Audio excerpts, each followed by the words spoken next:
ഇന്ന് അത്തം ആയതുകൊണ്ട് എല്ലാവരും അത്തമൊക്കെ ഇട്ട് കാണും. നമ്മൾ ഈ ദിവസങ്ങളിലൊന്നും ഇടാറില്ല, തിരുവോണത്തിന് മാത്രമാണ് ഇടാറുള്ളത്.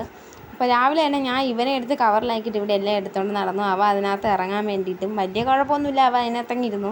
അവസാനം ഞാൻ കൂട്ടിൽ കൊണ്ടുവച്ചിട്ട് തുറന്നു വിട്ടു. അവനാണെങ്കിൽ കൂടെ ഒട്ടും ഇഷ്ടമല്ല.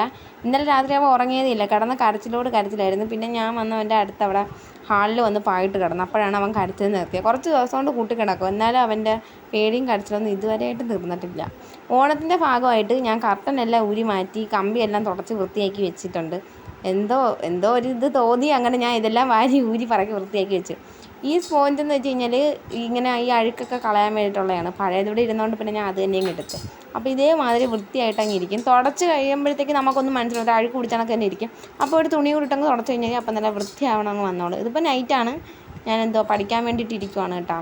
ആ കണ്ട സാധനങ്ങളെല്ലാം പറക്കി മാറ്റിയാലേ പഠിക്കാൻ പറ്റുള്ളൂ. പഠിച്ചില്ല എന്നുണ്ടെങ്കിൽ അതിനകത്തുള്ള എല്ലാ സാധനവും അതിനകത്ത് തരും.